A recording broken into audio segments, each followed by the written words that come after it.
Halo semuanya, saya Gayu bersama rekan saya Muhammad Husni Mubarok, Muhammad Adrinta Abdul Razak, dan Naufan Ilham Hafiza. Pada kesempatan ini, kita akan membahas tentang bagaimana mengukur maturity level tata kelola IT dengan menggunakan framework COVID 4.1. Mari kita mulai dengan mengetahui terlebih dahulu apa yang dimaksud dengan maturity level COVID 4.1. COVID Maturity Level merupakan kerangka identifikasi untuk mengukur sejauh mana perusahaan telah memenuhi standar pengelolaan proses teknologi informasi yang baik melalui penentuan tingkat kematangan prosesnya. Tujuannya adalah untuk menyediakan sebuah alat bagi manajemen yang memungkinkan adanya perbandingan antara tingkat kematangan saat ini dengan tingkat kematangan proses yang diinginkan sehingga dapat mendorong proses perbaikan melalui analisis gap yang diperoleh. COVID Maturity Level sendiri dikelompokkan dari mulai level 0 sampai dengan level 5. Pada level 0 ada non-existent, yaitu ini adalah kondisi di mana organisasi sama sekali tidak peduli terhadap pentingnya teknologi informasi dan komunikasi. Oleh karenanya, di sini belum dikelola dengan baik. Level 1 disebut dengan inisial atau ad hoc. Ini adalah kondisi di mana organisasi secara reaktif melakukan penerapan dan implementasi teknologi informasi sesuai dengan kebutuhan-kebutuhan mendadak tanpa melalui perencanaan sebelumnya. Level 2 disebut dengan repeatable but intuitive. Ini adalah di mana kondisi organisasi telah memiliki pola yang berulang dalam melakukan tata kelola teknologi informasi, namun aktivitasnya belum terdefinisi dan terdokumentasi dengan baik secara formal, sehingga belum konsisten dilakukan. Pada level 3 disebut dengan defined process, yaitu ini adalah kondisi di mana organisasi telah memiliki prosedur baku, formal dan tertulis yang telah disosialisasikan ke segenap jajaran manajemen dan karyawannya untuk dipatuhi dan dijalankan dalam aktivitas sehari-hari. Level 4 disebut dengan manage and measurable, yaitu di mana organisasi telah memiliki sejumlah indikator dan ukuran kuantitatif yang menjadi sasaran objektif kinerja dari setiap implementasi sistem teknologi informasi. Dan yang terakhir, level 5 adalah optimize, di mana organisasi dianggap telah mengimplementasikan tata kelola teknologi informasi yang sesuai dengan best practice. Secara garis besar, alur proses pengukuran maturity level pada COVID 4.1 dapat digambarkan pada gambar berikut. Tahap yang pertama adalah melakukan identifikasi bisnis goal, yaitu kita mengidentifikasi tujuan bisnis dan sasaran perusahaan dan kita memilahnya mana pada bisnis goal COVID 4.1 yang selaras dengan tujuan perusahaan tadi. Setelah mengidentifikasi bisnis goal, langkah selanjutnya adalah mengidentifikasi IT goals pada COVID 4.1 yang sesuai dengan tujuan organisasi. Berikutnya, kita akan melakukan penetapan IT proses yang sesuai dengan IT goals, dan nantinya ini harus sesuai dengan fokus organisasi. Dari setiap IT proses yang ada pada COVID, terdapat detail control objektif, yang merupakan alat kontrol dari IT proses itu sendiri. Di sini, kita tidak harus menggunakan semua IT proses atau domain, melainkan hanya yang menjadi fokus organisasi saja yang dipilih. Setelah itu, kita melakukan pengumpulan data dengan melakukan wawancara dan kuesioner.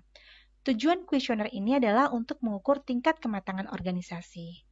Melalui hasil kuesioner, kita dapat mengukur tingkat kematangan organisasi dan mengetahui gap-nya terhadap tingkat kematangan yang diharapkan. Nah, untuk mengejar gap ini, maka dibuatlah rekomendasi-rekomendasi untuk perbaikan berkelanjutan bagi organisasi. Sebelum melaksanakan audit berbasis COVID, auditor harus mempersiapkan pertanyaan dalam bentuk kuesioner.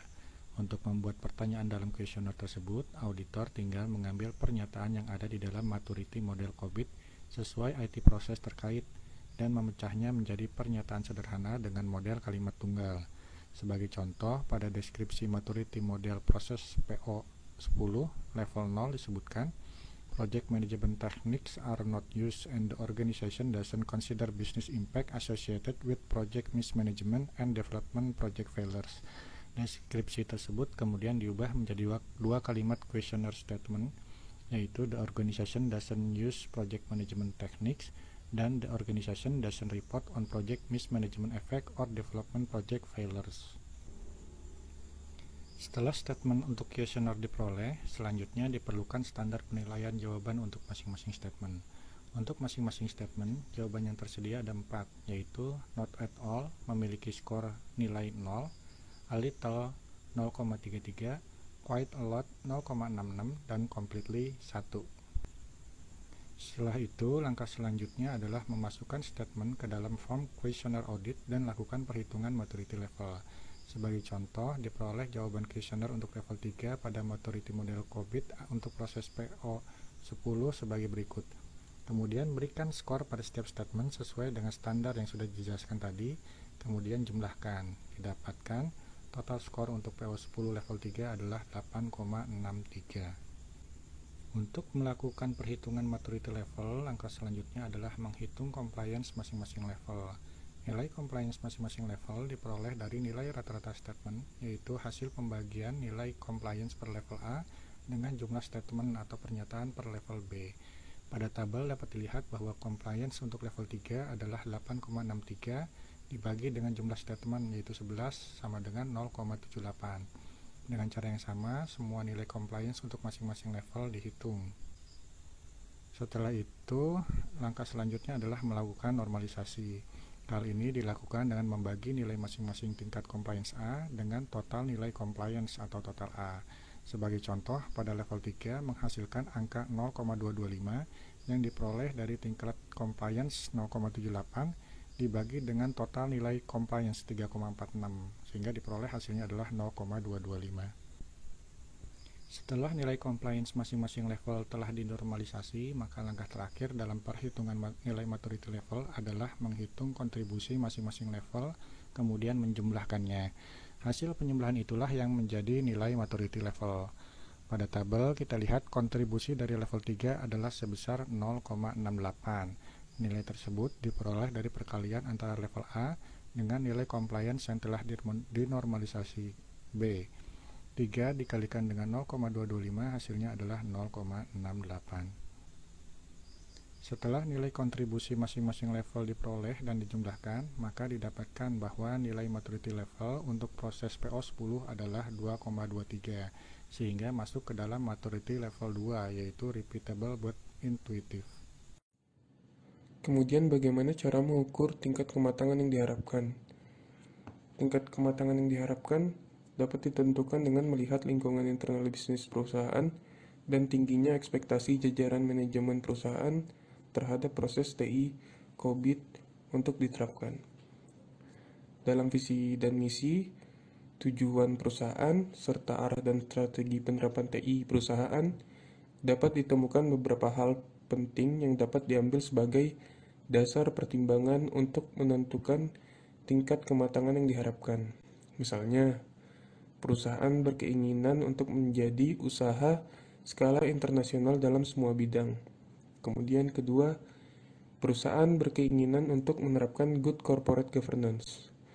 Maka dari hal-hal tersebut dapat diambil kesimpulan tingkat kematangan yang diharapkan. Kemudian selanjutnya, cara mengukur atau analisis tingkat kesenjangan. Analisis tingkat kesenjangan itu sendiri cukup mudah. Bagaimana kita mengetahuinya?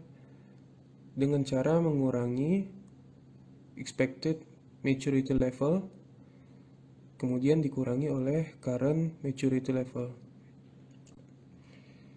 Jadi ini adalah expected maturity level dan ini adalah current maturity level. Kemudian hasilnya ini adalah gap atau tingkat kesenjangannya. Setelah melakukan gap analysis dan mengetahui berapa kesenjangan antara maturity level atau tingkat kematangan saat ini dengan tingkat kematangan yang diharapkan, maka dapat diberikan sebuah rekomendasi dan saran-saran kepada pihak manajemen untuk dapat memperbaiki dan menambahkan hal-hal yang harus diperbaiki pada proses IT mereka. Rekomendasi tersebut bertujuan untuk dapat meningkatkan tingkat kematangan saat ini yang kurang menjadi lebih seperti yang diharapkan.